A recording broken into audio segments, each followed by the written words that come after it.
Bismillahirrahmanirrahim. Assalamualaikum Iya. warahmatullahi wabarakatuh. Pemirsa Forum Indonesia Berkah yang dirahmati Allah Subhanahu wa taala dimanapun Anda berada, pada kesempatan sore hari ini kita bertemu lagi dan kita akan membincangkan satu isu yang memang ini sebenarnya sudah hangat dari beberapa minggu yang lalu, yaitu soal Perpu Ciptaker. Namun baru-baru ini kita lihat ada sebuah pernyataan yang menggelitik kaum muslimin, khususnya umat Islam, yang disampaikan oleh peneliti sekaligus kader intelektual Muhammadiyah, yaitu Muhammad Abdullah Daras, dalam sebuah situs suara.com. Beliau menyebutkan bahwa menilai terdapat kampanye khilafah terselubung kelompok radikal dalam isu peraturan pemerintah pengganti undang-undang atau Perpu Ciptaker untuk membangun public distrust terhadap negara. Nah, beliau menyebutkan kampanye khilafah terselubung kelompok radikal dalam isu ini, maksudnya Perpu Ciptaker, dengan cara membangun public distrust dan narasi kebencian terhadap negara menjadi persoalan berbeda. Nah, untuk menanggapi hal ini, di tengah-tengah kita sudah ada tiga pembicara.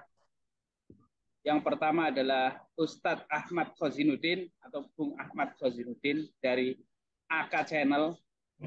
Kemudian yang kedua adalah Bang Muhammad Ishak, dia adalah peneliti ekonomi. Kemudian yang terakhir ada Ustadz Irwan Saifullah, yang mana Ustadz Irwan Saifullah ini adalah tokoh pergerakan kita. Nah, kita akan minta pandangan-pandangannya menanggapi apa yang disampaikan oleh peneliti Muhammadiyah tersebut. Mungkin yang pertama kami berikan kesempatan kepada Ustadz Ahmad Khozinuddin untuk menyampaikan pandangannya soal Perpu Ciptaker ini dalam pandangan hukum, sekaligus mungkin ada tanggapan soal apa yang disampaikan, ada kampanye terselubung tadi dan distrust terhadap negara. Silakan Ustadz Ahmad Khozinuddin menyampaikan pandangannya. Bismillahirrahmanirrahim. Assalamualaikum warahmatullahi wabarakatuh.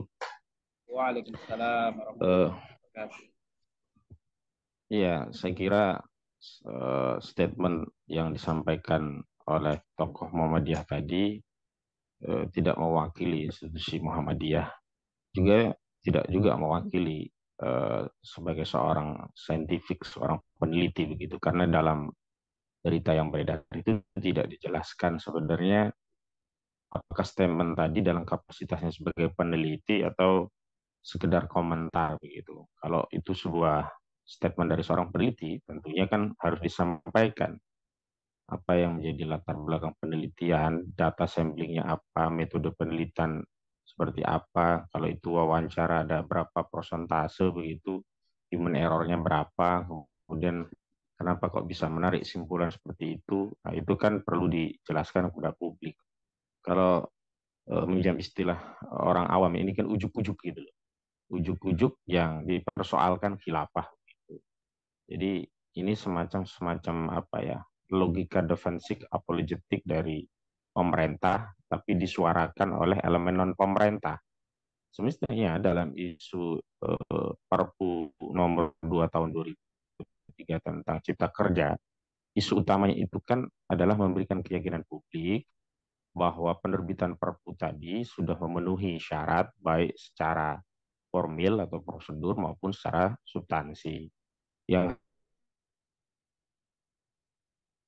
tidak hanya dalam konteks secara substansi, tapi secara formil pun Perpu tentang Cipta Kerja ini tidak diterbitkan sebagaimana telah diatur dalam syarat-syarat penerbitan Perpu. Memang benar, Mahfud MD menyatakan bahwa Perpu ini adalah hak subjektif Presiden. Sebagaimana kita ketahui dalam ketentuan pasal 22 Undang-Undang Dasar 1945, bahwa dalam ihwal kegentingan yang memaksa Presiden berhak untuk menerbitkan peraturan pemerintah pengganti undang-undang atau Perpu. Namun kondisi kegentingan yang memaksa itu telah dibuat ya, syarat atau parameter oleh Mahkamah Konstitusi sehingga seorang presiden tidak bisa kemudian dengan dalih ada keadaan genting yang memaksa kemudian sekonyong-konyong menerbitkan Perpu.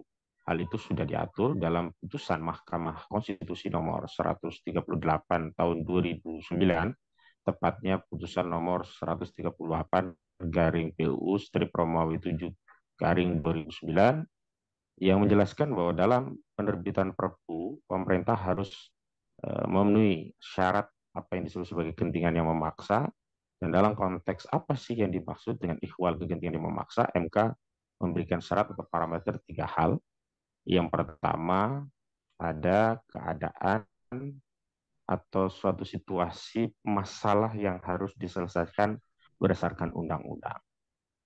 Yang kedua, undang-undang belum ada atau ada kekosongan hukum di sana. Yang ketiga, jika ditempuh proses dan prosedur secara mengikuti normal begitu, itu akan lama. Sementara masalahnya harus segera diproses melalui nanti akan lama. Nah, dalam konteks Perpu ini kan ada masalah besar. Karena apa?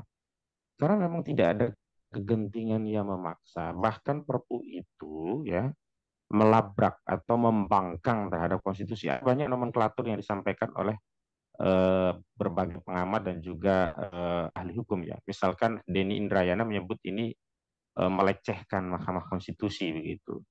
Kemudian ada yang juga membangkang Mahkamah Konstitusi dan DPR. Kalau saya tidak saja melecehkan atau membangkang MK juga DPR, tapi ini membangkang konstitusi begitu. Karena putusan MK itu dalam ketentuan konstitusi itu bersifat final and binding, ya final dan mengikat. Tetapi putusan MK nomor 91 tahun 2020 yang kemudian diputus tanggal 25 November 2021 yang lalu itu sudah jelas menegaskan bahwa Undang-Undang Nomor 11 Tahun 2020 tentang Cipta Kerja dinyatakan inkonstitusional bersyarat. Dan inkonstitusional bersyarat itu diberikan waktu kepada mahkamah untuk diperbaiki selama 2 tahun. Apabila selama 2 tahun tidak dilakukan perbaikan terhadap Undang-Undang Cipta Kerja, Undang-Undang Nomor 11 Tahun 2020, maka Undang-Undang Cipta Kerja itu akan menjadi inkonstitusional permanen. Dan kalau manakala ya Undang-Undang Cipta Kerja itu inkonstitusional permanen, maka seluruh produk ya, peraturan perundangan ada sekitar 79 ya undang-undang yang direview secara omnibus melalui Undang-Undang Cipta Kerja itu, pasal-pasal yang sebelumnya dihapus, diubah, ditambah itu menjadi berlaku kembali. Artinya, kalaulah sampai waktu 2 tahun DPR tidak melakukan perubahan terhadap Undang-Undang Nomor 11 Tahun 2020 tentang Cipta Kerja dan menjadi inkonstitusional permanen, maka tidak juga terjadi kekosongan hukum. Karena undang-undang yang sebelumnya direview secara omnibus, ada 79 peraturan perundang-undangan yang direview secara omnibus, teknik omnibus dalam Undang-Undang Cipta Kerja itu telah dinyatakan oleh MK berlaku kembali. Berarti mengisi ya, kekosongan hukum, berarti tidak ada kekosongan hukum. Juga tidak memadai karena yang mengisi itu adalah ada 79 undang-undang, bukan hanya satu undang-undang, sehingga cukup dan sangat memadai. Jadi tidak ada alasan untuk diterbitkannya Perpu. Nah, alih-alih Presiden mendorong agar DPR melakukan review atau perbaikan terhadap Undang-Undang Cipta Kerja, justru Presiden menerbitkan Perpu yang substansinya justru membangkang kepada putusan Mahkamah Konstitusi, menjadikan Undang-Undang Cipta Kerja yang sudah disebut sebagai inkonstitusional menjadi konstitusional kembali. Ini kan yang menyebabkan distrust, ya masyarakat tidak percaya itu adalah karena pemerintah membangkang konstitusi, bukan narasi khilafah. Tidak ada kritik-kritik masyarakat itu yang mengaitkan Perpu Cipta Kerja itu dengan khilafah. Tidak ada misalnya masyarakat itu yang menolak Perpu yang diterbitkan Presiden karena mereka menginginkan ya khilafah, ya mengganti Perpu tadi. Tidak ada. Jadi kalaulah ada distrust, itu justru sebab timbulnya distrust itu adalah pemerintah sendiri, dalam hal ini Presiden. Karena Presiden menerbitkan Perpu yang membangkang pada konstitusi. Saya sudah mengulas itu, dan bahkan menurut saya pembangkangan ini adalah masuk kategori perbuatan tercela sebagaimana diatur dalam ketentuan pasal 7A Undang-Undang Dasar 1945, sehingga cukup syarat bagi seorang presiden untuk di-impeachment.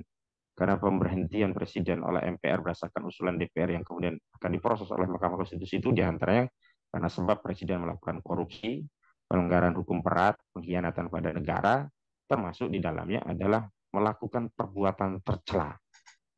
Seorang presiden yang membangkang pada konstitusi jelas perbuatan tercela dan semestinya promosi presiden dimakzulkan. Jadi sebab dari distrust ya masyarakat terhadap Perpu ini bukan karena khilafah, tapi karena presiden yang tidak taat dalam proses pembentukan peraturan perundang-undangan, dalam hal ini dalam menerbitkan Perpu. Nah, yang selanjutnya saya juga ingin kritik, kenapa masalah bangsa ini yang tidak bisa diselesaikan oleh pemerintah atau ada kritikan dari masyarakat dialamatkan kepada khilafah. Padahal hari ini sistem yang berlaku, ya, sistem hukum, sistem ekonomi, sistem politik, sistem apapun yang di belakang negara adalah sistem kapitalisme global yang diadopsi melalui sistem pemerintahan demokrasi.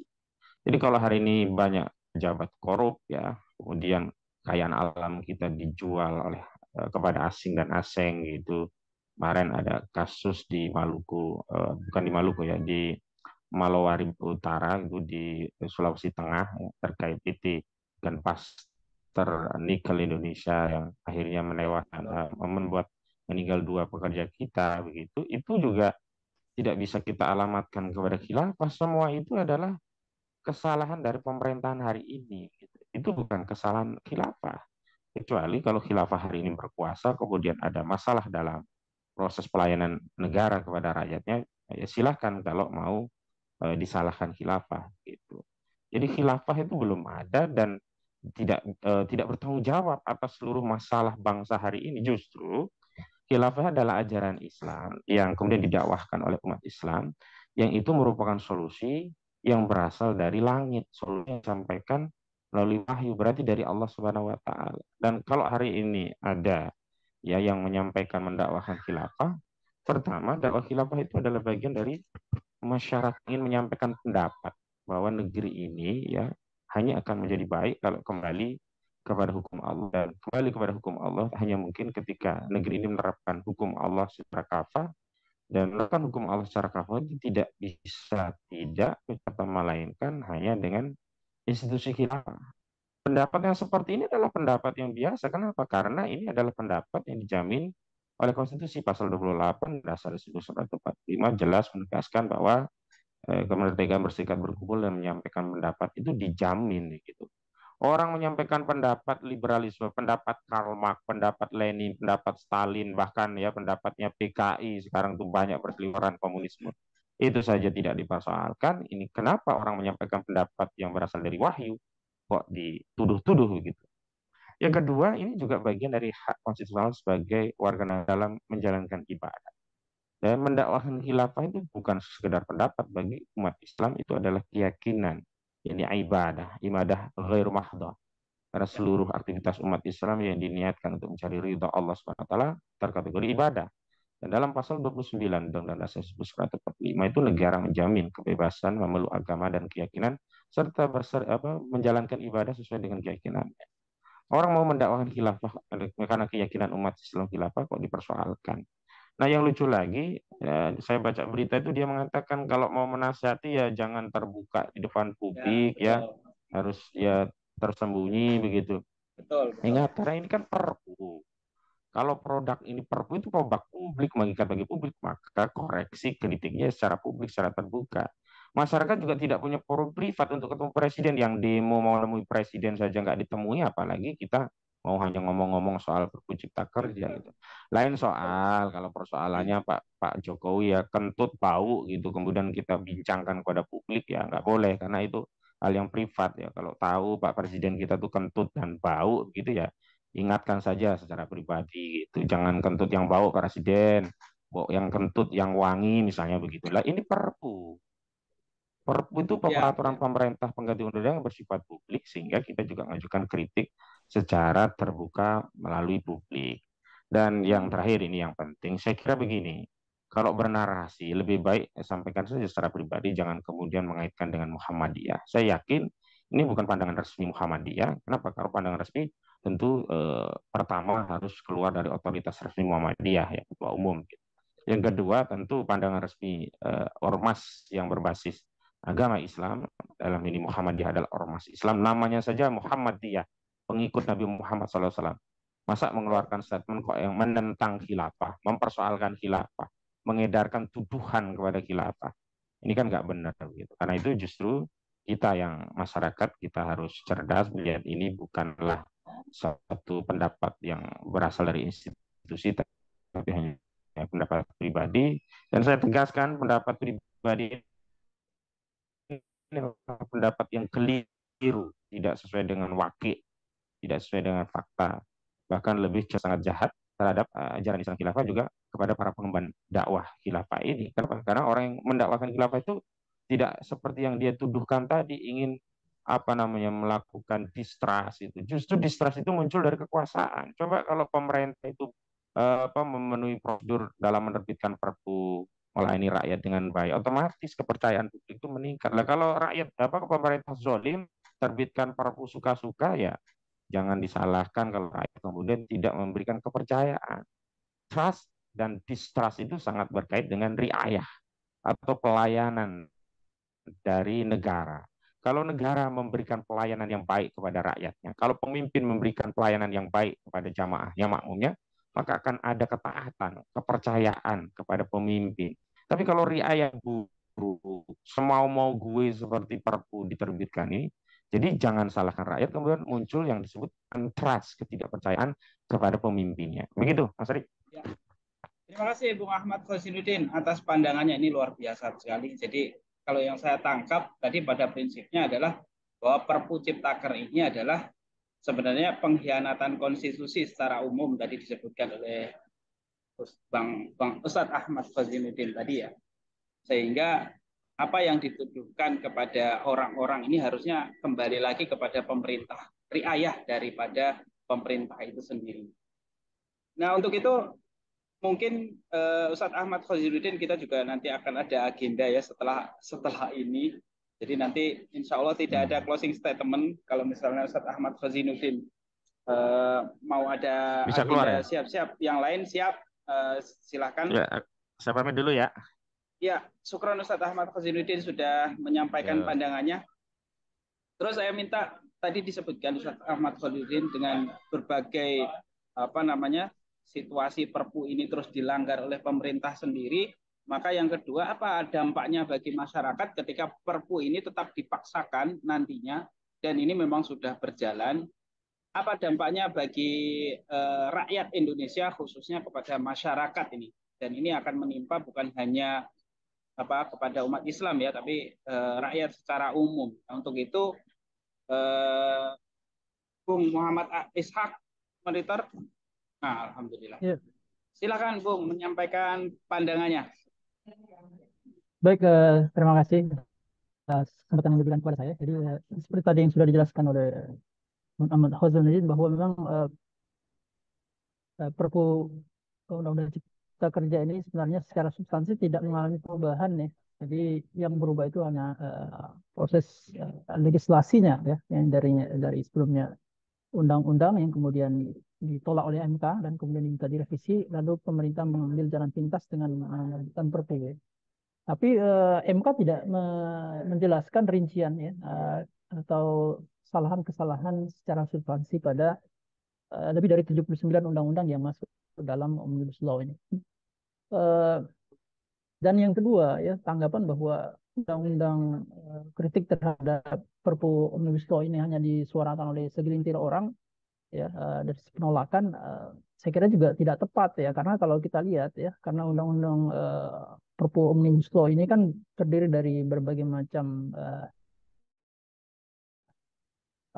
sektor ya. Jadi ada sektor ketenagakerjaan, kemudian sektor lingkungan hidup, dan kemudian ada lapangan ya, perkebunan dan lain-lain ya. Dan masing-masing sektor ini atau bidang ini kalau kita lihat ya, respon dari para pegiat, para akademisi itu kan sangat kuat menentang ya, undang-undang tersebut. Gitu. Sehingga sangat keliru kalau dikatakan bahwa penentangan ini hanya digelorakan oleh segelintir orang yang punya kepentingan politik. Gitu. Nah, itu yang kedua. Kemudian yang ketiga, kalau kita lihat sebenarnya substansi dari penolakan kita terhadap undang-undang Perpu Omnibus Law ini kan banyak sekali ya dampaknya yang mungkin kalau secara dalam perspektif dalam perspektif investor, dalam perspektif pemodal, ini akan sangat menguntungkan karena ini akan membypass berbagai regulasi-regulasi yang selama ini dianggap masih menghambat ya kemudahan mereka dalam melakukan investasi. Padahal selama ini Indonesia itu sudah sangat liberal sebenarnya dalam memberikan kesempatan kepada para investor baik domestik ataupun asing untuk berinvestasi di Indonesia. Tapi itu masih dianggap kurang gitu ya. Jadi perlu dibuka lagi selebar-lebarnya sehingga mereka menjadi lebih leluasa. Gitu. Ya, seperti contoh ya, karena ini waktunya terbatas ya, hanya memberikan beberapa contoh-contoh bagaimana apa upaya untuk memberikan kebebasan investasi ini tentu akan memberikan dampak negatif kepada pihak lain gitu ya. Tidak ada keseimbangan, jadi lebih berat, lebih bias pada kepentingan investor ya. Kalau investor ini diberikan berkuasa atas investasi, maka kemudian pasti akan ada dampak negatif bagi pihak-pihak lain. Salah satu misalnya dari kalau kita lihat ya, dan ini menjadi ruhnya. Jadi kalau namanya itu cipta kerja itu sebenarnya sekedar slogan saja bahwa kelihatan bahwa ini pro job gitu, pro penciptaan tenaga kerja. Tapi sesungguhnya inilah undang-undang investasi ya kalau kita lihat. Karena ini memberikan kemudahan pada investor. Misalnya dari sisi ketenagakerjaan ya. Serikat pekerja itu sejak awal, sejak RUU ini diwacanakan ya, mereka itu mengkritik keras berbagai pasal-pasal yang itu ternyata pasal-pasal itu juga tetap masuk di dalam Undang-Undang Cipta Kerja dan dalam Perpu Cipta Kerja ini. Misalnya sistem kontrak kerja ya, ini yang banyak dikritik ya. Misalnya outsourcing kan, dalam masalah outsourcing, kalau dulu outsourcing itu ya itu dibatasi waktunya ya, jadi maksimal sekitar 3 tahun ya. Nah, sekarang itu pas frase 3 tahun itu dihilangkan sehingga outsourcing orang itu bisa di outsourcing bertahun-tahun begitu. Ini kan menguntungkan pengusaha. Kenapa menguntungkan pengusaha? Karena outsourcing itu ya dia tidak mendapatkan hak-hak yang diperoleh oleh tenaga kerja yang formal. Ya. Tidak ada insentif-insentif misalnya asuransi ketenagakerjaan, ya, keselamatan dan kesehatan kerja itu tidak mereka tidak dapatkan seperti itu dan kemudian tidak ada jenjang karir ya. Nah, jadi dengan adanya outsourcing yang lebih longgar ini, maka biaya yang dikeluarkan oleh pengusaha itu menjadi lebih rendah gitu. Nah, biaya lebih rendah sehingga profitabilitas usaha mereka diharapkan lebih tinggi begitu. Ini saya kira jelas ya bahwa pasal ini akan merugikan tenaga kerja dan menguntungkan investor gitu. Kemudian yang kedua misalnya outsourcing ini juga kalau dulu ya outsourcing itu hanya dibatasi pada kegiatan-kegiatan di luar kegiatan produksi. Sekarang ini frase itu juga dihilangkan. Jadi kalau dulu kan masalah cleaning service, driver itu kan yang outsourcing boleh kan. Nah, sekarang itu dalam kegiatan produksi pun juga outsourcing itu dimungkinkan itu terjadi. Nah, jadi saya kira akan sangat berbahaya sekali kalau itu diterapkan gitu. Kemudian juga waktu kerja yang lebih lama kan itu waktu lembur ya, yang dulunya 3 jam sekarang menjadi 4 jam dan juga masalah cuti dan seterusnya. Itu contoh ya. Sehingga ya, sekali lagi ingin saya tekankan bahwa dalam bidang ketenagakerjaan ini akan sangat berdampak negatif terhadap nasib para buruh gitu, karena mereka akan mendapatkan insentif yang lebih kecil, kemudian mereka mudah di PHK dan seterusnya, dan mereka bisa ditekan lebih lama oleh para pengusaha. Gitu. Itu untuk yang ketenagakerjaan ya. Misalnya juga yang kedua ya, kalau kita lihat substansi Undang-Undang Cipta Kerja ini adalah mempermudah investasi. Ini juga kita lihat pada pasal revisi Undang-Undang Perkebunan ya. Dalam Undang Perkebunan kalau dulu itu ya perkebunan itu kan minimal 30% ya. 30% itu harus diluangkan untuk untuk wilayah-wilayah non ekonomis gitu ya. Jadi kawasan hutan. Jadi ada minimal 30% daripada suatu luas wilayah itu diperuntukkan untuk kawasan hutan. Nah, sekarang itu pasal itu dihilangkan gitu. Frase ini dihilangkan sehingga di suatu wilayah ya investor ini bisa memperluas area perkebunannya tanpa lagi memperhatikan bahwa harus menyisakan 30%. Jadi ada ketidakseimbangan ekologi Dan ini kan sangat bahaya dari sisi kelestarian lingkungan hidup ya, karena misalnya wilayah resapan air ini akan jadi berkurang sehingga potensi banjir ya, penyerapan karbon itu juga semakin semakin rendah begitu. Itu contoh ya. Kemudian juga dalam masalah perizinan ya, izin usaha perkebunan itu tidak lagi di apa di hasil ada satu klausul itu yang menyatakan bahwa izin kehutanan itu harus berdasarkan satu hasil penelitian. Nah, sekarang itu diubah menjadi mempertimbangkan. Nah, ini pintar nih yang membuat undang-undang ini. Jadi kalau harus ada penelitian yang mengatakan nggak boleh, selesai berarti kan nggak boleh ada izin kan. Tapi kalau mempertimbangkan bisa katanya bisa dipertimbangkan diterima, dulu. bisa tidak gitu. Nah, ini yang ya dipertimbangkan saja. Ya, kalau misalnya Jadi secara pertimbangan pemerintah aja penelitian itu itu nggak berarti. boleh, ya, bisa diabaikan gitu. Ya pertimbangan saja. Kemudian juga masyarakat itu tidak lagi dilibatkan ya lembaga-lembaga yang concern di dalam masalah lingkungan itu. Kalau dulu mereka kan harus dilibatkan di masyarakat ya, apa NGO, civil society organization ini harus dilibatkan di dalam perizinan ini ya, penetapan AMDAL. Nah, ini sekarang nggak lagi gitu. Jadi ya, bisa saja apa kemudahan izin itu ya, penilaian AMDAL ini sepihak ya dilakukan oleh orang tertentu, pemerintah yang sudah berkolaborasi dengan investor ya, sehingga keluar AMDALnya mereka kemudian mendapatkan izin untuk investasi di sektor perkebunan meskipun itu berdampak negatif terhadap masyarakat. Nah, masyarakatnya kan nggak wajib gitu dilibatkan gitu. Ini kan saya kira contoh ya, contoh bagaimana Undang-Undang Cipta Kerja ini memang sangat pro terhadap apa investor. Kemudian juga misalnya uh, apa izin lingkungan dan seterusnya itu juga dihilangkan. Kalau dulu untuk melakukan investasi sektor perkebunan itu uh, harus apa harus misalnya melibatkan petani kecil ya, petani kecil. Jadi 20% daripada izin usaha perkebunan besar itu 20% itu disisakan untuk petani petani kecil gitu. Nah, sekarang itu tidak wajib. Jadi, ini kan beban sebenarnya kalau harus 20% untuk petani kecil kan, petani rakyat lah istilahnya kalau dalam undang-undangnya. Nah, ini diwajibkan lagi. Nah, sehingga dominasi daripada investor asing yang saat ini kalau pembaruan agraria itu sekitar 68% daripada luas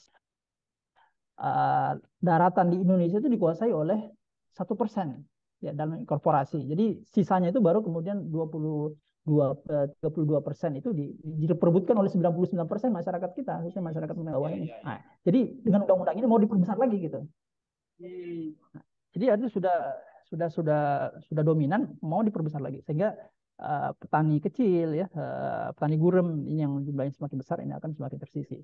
Kemudian yang terakhir mungkin ya contoh saja ini ya, bagaimana dengan undang-undang apa Perpu Cipta Kerja ini juga mempermudah importasi pangan ya.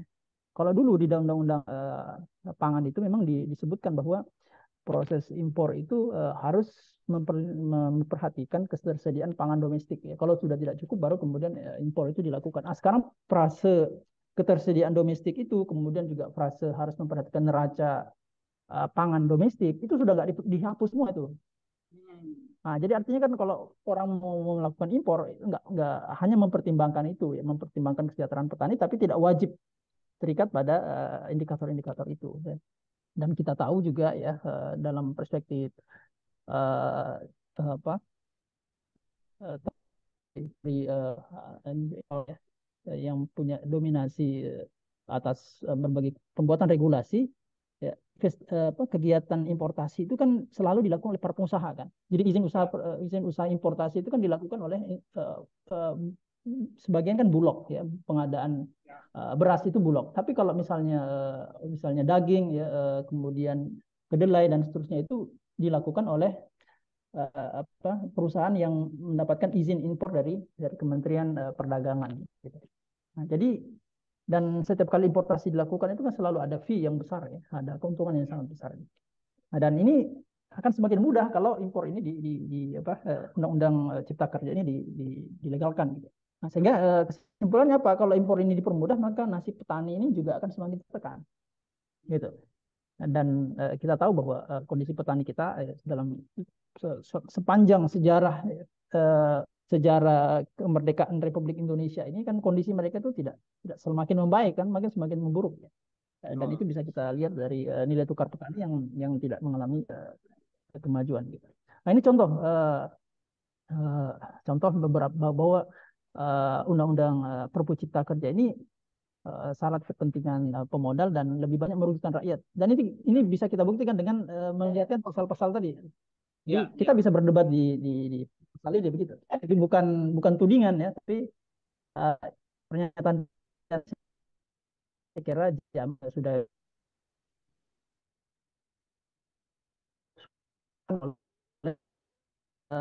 untuk sementara. Jadi saya kira itu mungkin yang bisa saya sampaikan. Ya, terima kasih Bung Ishak atas pandangannya tadi luar biasa sekali.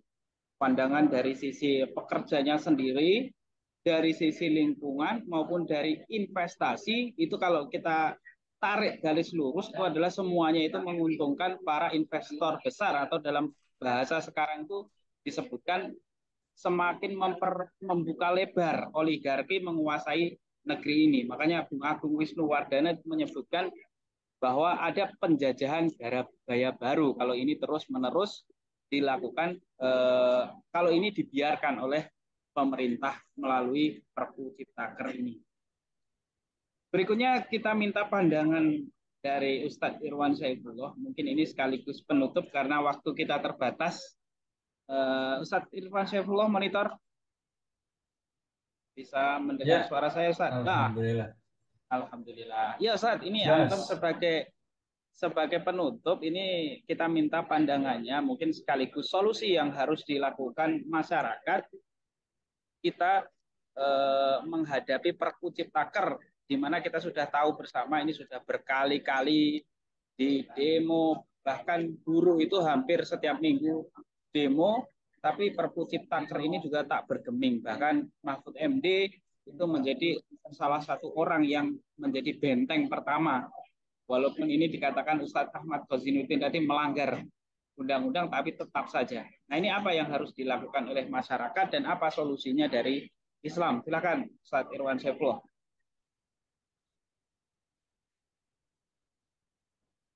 Ya, silakan Ustadz Irwan Saifullah. Ya, Assalamualaikum warahmatullahi wabarakatuh. Waalaikumsalam. Ya, Alhamdulillah, barakallah. Ya, pemirsa Forum Indonesia Berkah yang dirahmati oleh Allah SWT. Ya, jadi Perpu Cipta Kerja ini tentu semakin terbuka ya, karena berkaitan dengan hajat hidup ya masyarakat, seluruh masyarakat Indonesia. Ya, tidak ada satupun yang tidak terdampak. Nah, karena ini menjadi kepentingan seluruh masyarakat Indonesia, maka tentu ini akan dibicarakan terus. Tidak akan pernah berhenti. Ya, dan akan terus semakin membesar ya narasi yang berkembang di tengah-tengah ya media gitu.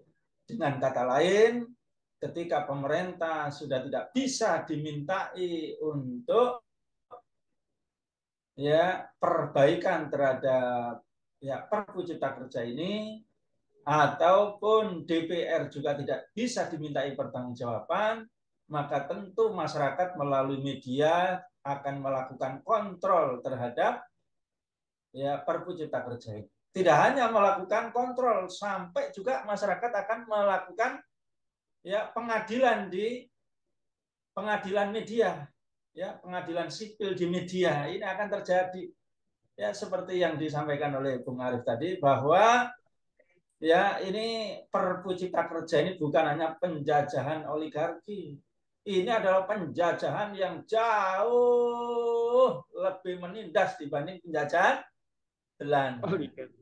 Nah, ini ada dua hal yang terbongkar ini, Bung Arief ya. Nah, jadi yang pertama memang harus kita sadarkan dan kita jelaskan kepada umat, sehingga pemerintah menyadari yang pertama. Kalau pemerintah tidak menyadari, kemudian mengubahnya, membatalkannya, maka masyarakat akan mengalami kesadaran, sehingga masyarakat akan melakukan perlawanan. Ya, Perlawanan tentu yang pertama adalah melakukan koreksi.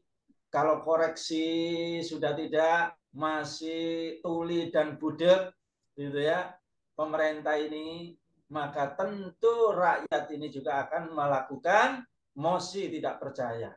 Ya, di tengah-tengah masyarakat ini, ya, kepercayaan, distrust ini akan terjadi. Ya, dan kalau itu sudah terus pemerintah masih berpihak kepada oligarki, ya, tidak berpihak lagi kepada rakyat, maka tentu berbagai macam kemungkinan bisa terjadi. Terjadi mogok nasional, tidak membayar pajak. Gimana kira-kira? Apa Anda hancur negara ini? Ya, dikira rakyat tidak memiliki daya, tidak memiliki kemampuan. Ya, tidak bayar pajak aja semuanya. Ya, modern itu negeri Indonesia. Ya, betul tidak, Bung Arif? Betul. Ya. Nah, apalagi kemudian ya buruh juga mengancam akan melakukan mogok massal. Ya, bagaimana kalau itu terjadi? Nah, itu semuanya ketika masyarakat ini menyadari ya begitu ya zalimnya Perpu Cipta Kerja ini. Di mana letak kezalimannya? Yang pertama, ya telah diketahui dari sisi konten atau pasalnya, Bung Arif. Ya, ini akan terus akan terjadi, akan terbongkar, tidak bisa ditutupi itu. Coba dibayangkan, ya salah satunya atau sebagiannya, ya di dalam pasal 128A, pelaku usaha yang melakukan ya hilirisasi dan peningkatan nilai ya tambah di sektor batubara akan diperlakukan pengenaan royalti 0% kepada negara. Coba, royaltinya ini sudah kecil, sekarang malah dihapus. Ya, ini zalim tidak ini? Zalim. Coba, luar biasa itu, Bung Arif. Ya. Nah, padahal tahun 2018 saja royalti sumber daya alam saja itu sekitar 180 triliun. Dan 17%-nya atau sekitar 21,8 triliun itu dari sektor batubara. Nah, ini akan hilang. Jadi royaltinya ini sudah kecil, antara 7 barangkali sampai 15%. Dinolkan, disebut perampokan yang legal ini. Korupsi yang legal gitu. Nah, ini yang pertama. Ya, salah satu isi daripada ya Perpu Cipta Kerja itu. Yang kedua juga pasal pemutihan kejahatan ya kehutanan atau tambang yang akan di hutan ya. Di halaman 145 146 ya, pelanggar, ini pasal sebelumnya, pelanggar perseorangan itu dikenai pidana 10 tahun ya dengan dendanya 1,5 sampai 5 miliar. Ya. Kalau korporasi yang melanggar atau perusahaan yang melanggar, pidananya itu 20 tahun dengan denda 20 sampai 50 miliar. Ya. Nah, ini sanksi ini dihilangkan di dalam Perpu Cipta Kerja ini dengan tambahan pasal 110A. Ya, Undang-Undang Nomor 18 tahun 2013. Setiap orang yang memiliki usaha dan izin berusaha di kawasan hutan berlakunya sebelum berlakunya undang-undang ini, ya. Jadi kalau sudah memiliki usaha dan izin berusaha di kawasan hutan sebelum berlakunya undang-undang ini, namun belum memenuhi prasyarat sesuai dengan ketentuan di bidang kehutanan, maka wajib untuk menyelesaikan dalam kurung 3 tahun, Bung Arif. Ya, kalau 3 tahun itu tidak selesai, maka hanya diberikan sanksi administratif.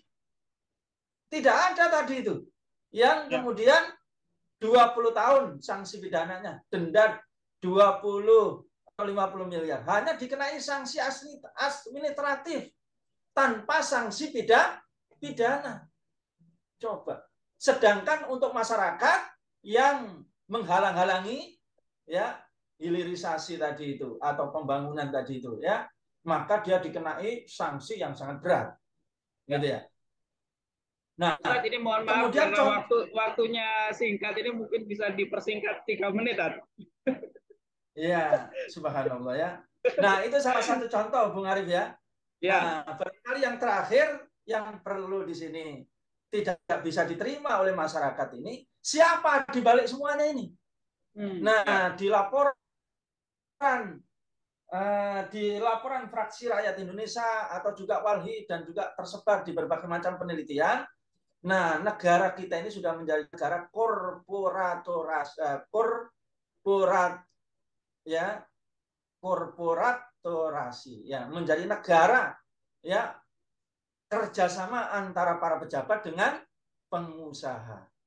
Nah, maka siapa-siapa mereka ini? Satu, ada yang terafiliasi yang menggawangi ya undang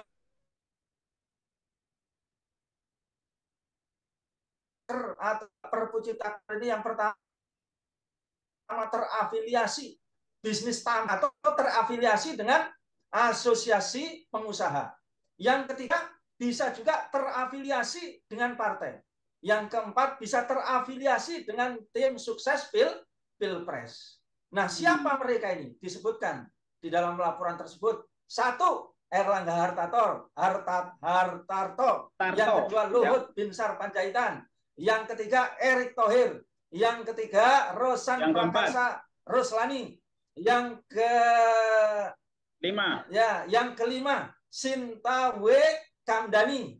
Yang selanjutnya adalah Raden Pardede. Yang selanjutnya Bobi Guntur Umar. Yang selanjutnya M. Arsyad Rashid. Yang selanjutnya Mardani Hamaming. Yang selanjutnya Pak Syahrir, Beni Satriono, ya Erwin Aksa, Artaria Dahlan, ya demikian juga Lamhot Sinaga, Hendrik Lewarisa, demikian juga Puan Maharani, Aziz Samsudin, ada Rahmat Gobel, ada 18 di balik ya, semua ya agenda untuk menggulkan Undang-Undang Cipta Kerja dan Perpu Cipta Kerja ini, Bung Arif. Ya. Nah, ini saya pikir ya, kontennya juga akan terbongkar, ya, terbongkar karena masyarakat semakin tahu dan akan terus dikulik, dan semuanya dari satu pasal ke pasal ini menguntungkan rakyat atau menguntungkan oligarki penjajah. Yang kedua, siapa pelaku-pelakunya itu? Nah, itu semuanya juga bisa dibongkar mereka itu. Nah, ini barangkali Bung Arif yang menjadikan tentu masyarakat tidak akan pernah rela negeri ini terjual kepada asing-asing, kepada oligarki. Ya, apalagi negeri kita ini diobral kepada mereka. Apalagi negeri kita ini dijadikan bancakan oleh mereka, sedangkan rakyat itu ditindas. Ya, nah itu barangkali yang bisa saya sampaikan pada kesempatan ini. Assalamualaikum warahmatullahi wabarakatuh. Waalaikumsalam warahmatullahi wabarakatuh. Dari uraian Ustadz Irwan Saifullah tadi sudah sangat menggambarkan secara jelas bahwa negeri ini betul-betul dikuasai oleh oligarki, dan tadi cukup mengagetkan juga disebutkan nama-namanya tadi Ustadz Irwan Saifullah, dan sebagian besar nama-nama yang disebutkan tadi ada di pemerintahan, tidak perlu kita ulang lagi. Dan Masya Allah. Dan tentunya kalau ini kita biarkan, masyarakat membiarkan ini, tidak ada check and balance atau tidak ada kritik dari masyarakat, maka tentu ini akan berbahaya untuk Indonesia ke depannya. Dan seperti disebutkan Ustadz Irwan Saifullah tadi, bahwa ini adalah bentuk penjajahan. Bentuk penjajahan, bukan berarti bentuk penjajahan kalau zaman dulu adalah pakai perang, tapi sekarang pakai undang-undang. Nah ini, dan secara undang-undang ini smooth, tapi dampaknya sangat luar biasa. Nah mungkin sangat dahsyat ini Bung Arif. Sangat dahsyat menurut Ustadz Irwan Saifullah. Ya, dan kita dijajah oleh para pemimpin kita sendiri. Ya. Terima kasih Ustadz Irwan Saifullah atas waktunya, dan terima kasih para pemirsa Forum Indonesia Berkah. yang telah menyaksikan diskusi kita pada sore hari ini. Tetap semangat dan mudah-mudahan ini bisa menginspirasi para pemirsa sekalian untuk senantiasa memberikan check and balance atau kritik yang mendidik kepada pemerintah dan memberikan informasi yang mendidik kepada masyarakat. Saya Arif Nugroho dari Forum Indonesia Berkah. Wassalamualaikum warahmatullahi wabarakatuh.